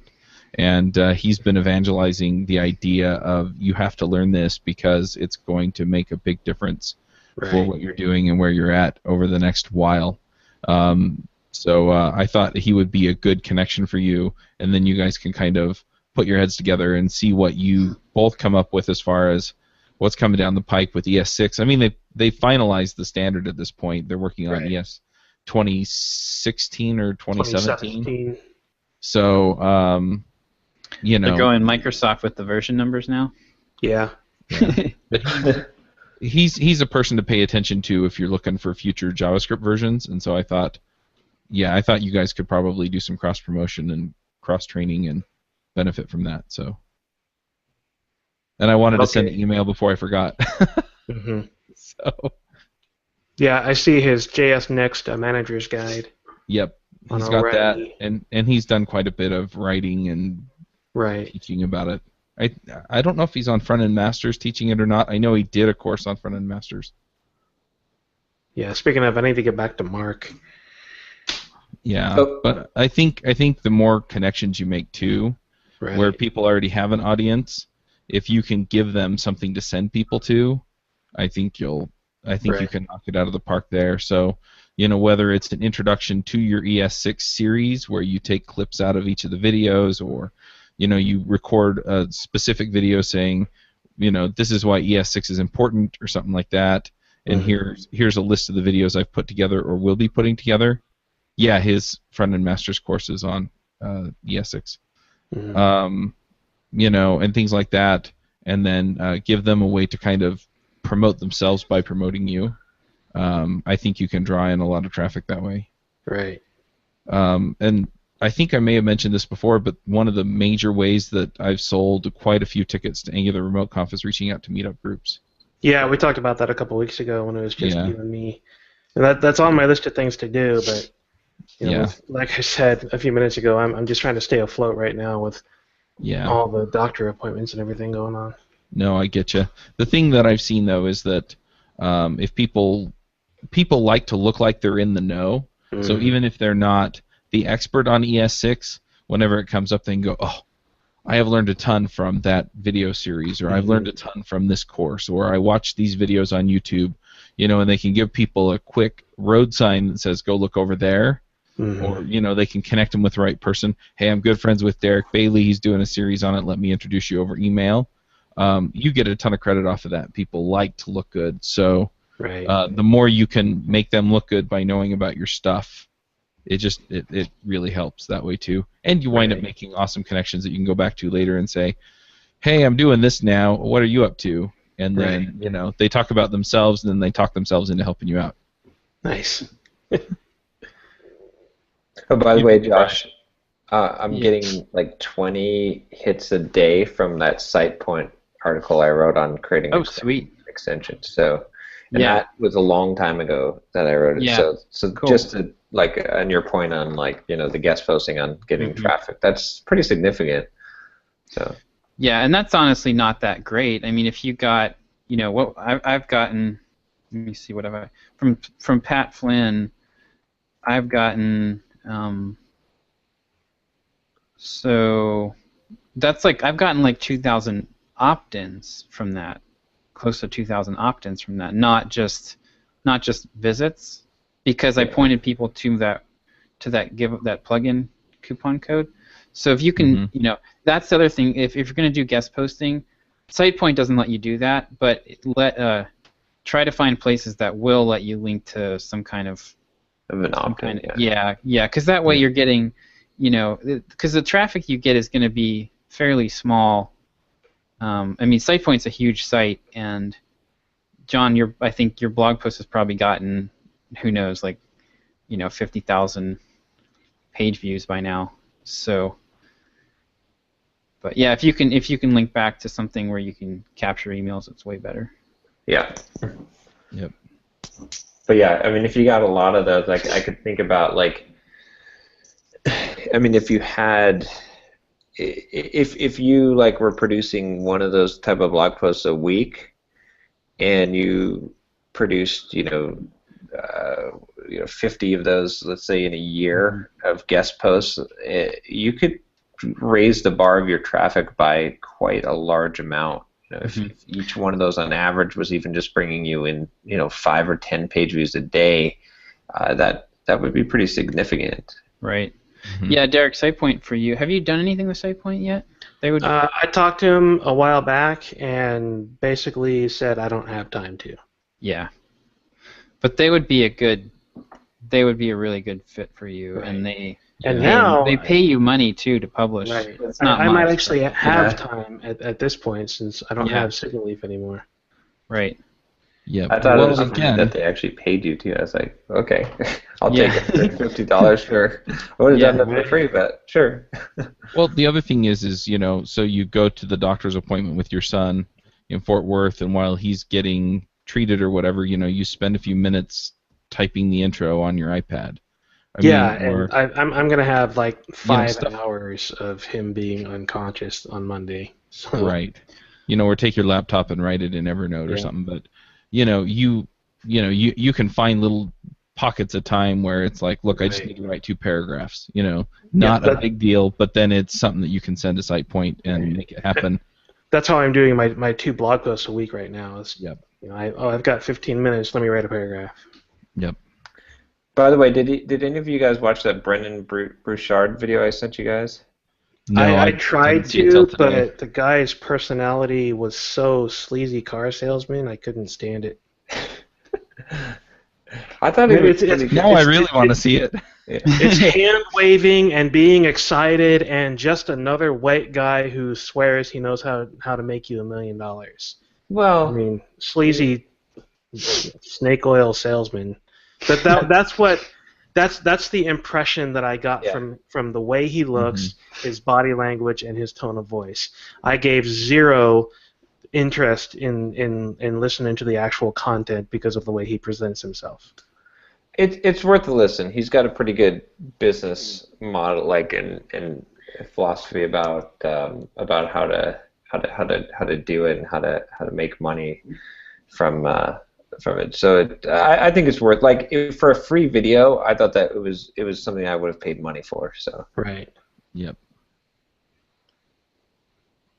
but he seems like a good resource. Actually, I'm going to look at some of his stuff because he's done pretty well, and he talks about. I mean, one of his whole things is called like the expert. I think it's called the Experts Network, and he talks about how to be like an expert in a particular thing and around a niche and building credibility and like building a business based around that. Right. So I thought there was like that's essentially what we're all trying to do, like to some degree. Some more than others, but essentially that's like where our focus is. And so I think there's. I don't know. I want to check out some more of his content. He wrote this book that was horrible called The Motivation Manifesto, and I listened to the audio. Maybe the reading it would have been better, but the audio version was just like, oh my gosh, it was just, I don't know.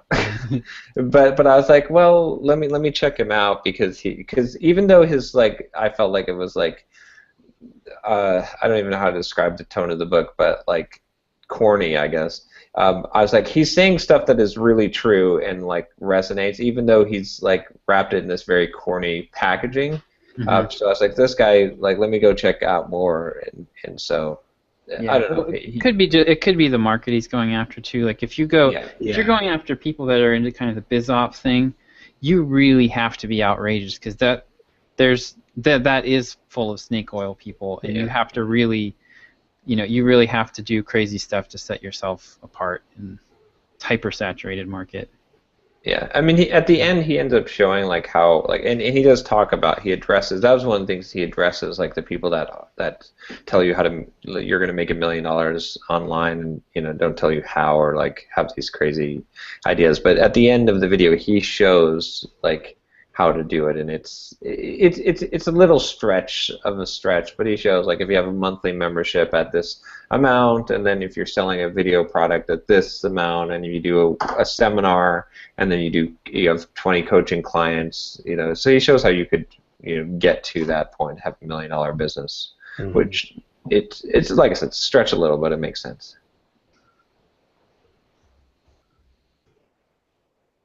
I missed the. I'm just saying I need to get going. Okay. I gotta get lunch before I get on this other podcast I'm recording. Should we wrap it up and do our thoughts then? Yeah, sounds good. Unless you want to give Chuck a chance to talk. Well, the only thing that I'm dealing with that I'm wondering about is that I haven't sold any tickets to Angular Remote Conf this week.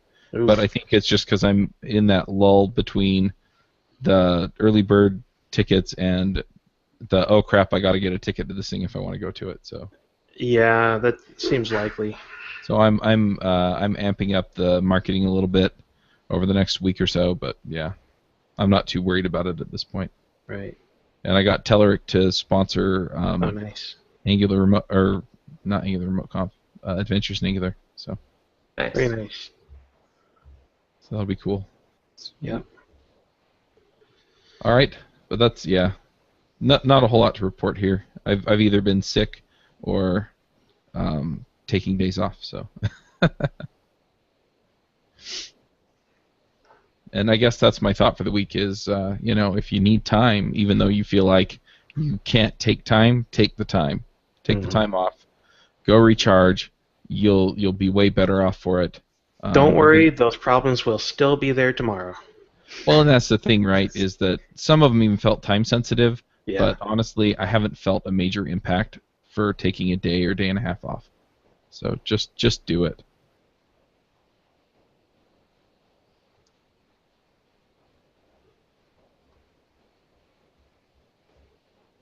Yeah, I don't really have a thought for the week.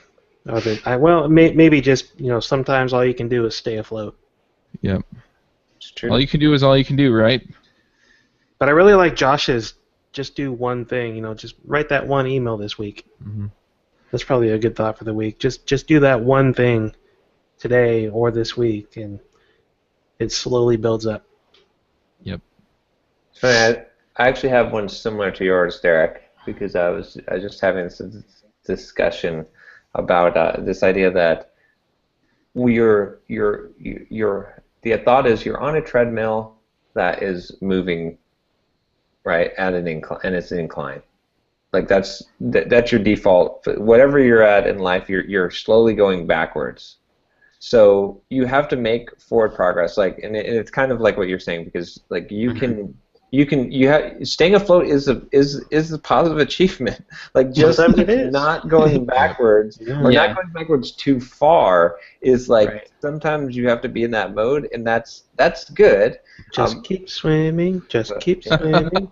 Just But keep people swimming. forget swim, the effort that's required to make forward progress. Like you have to. It's not that you just have to go forward. You have to overcome the negative 2 miles per hour that you're already going backwards. Right. So you've got to be. So I think it makes sense. Like to cascade on what you're saying is like it's either like you just staying afloat sometimes is good, but if you want to make forward progress, you've got to realize that like you have to do something. Like otherwise you're just going to go backwards. Like our default behavior in everything, diet and finance and business entrepreneurship, is that we're getting worse. we're going backwards. So we have to be constantly pushing forward in order to keep moving, or you die.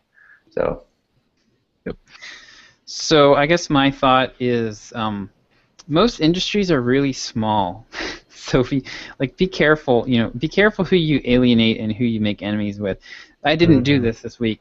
I had an interesting experience. So I am working with my coach from the Simple Writing System that I did with John Carlton. Her name is Lori Morgan Ferraro, and so I'm going to be working with her starting soon as a coach, ongoing.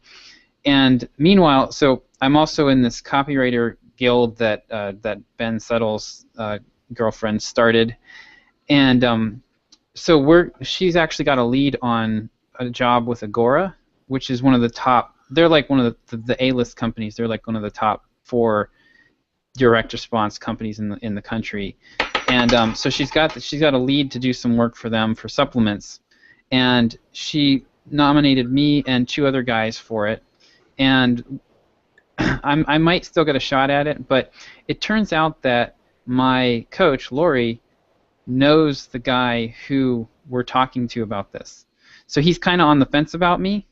So I'm going to try to figure out a way to get Lori involved to try to nudge him over, because the problem is he wants some very specific work samples that I can't provide, because the only things I've done have been like under an NDA, so I can't give him that stuff. But but since Lori has this connection, I think that she could help me kind of nudge this over the finish line, which would be a huge opportunity for me. I mean, it's like a, it would be like potentially several months worth of income if I can manage this. So yeah, so like in this industry especially, but also I mean in programming, there's 300, 400, 500 people that are really influential, and if you alienate them for no good reason, it's going to come back and bite you later. That is a good one. All right. Well, same bad time, same bad channel. I'll actually be in the United States. Yeah. Amazing. So different bad time for you. I may even shave. Yeah. So we'll see. Don't do it. All right, guys. All right. See you next time. See ya. Yeah, bye.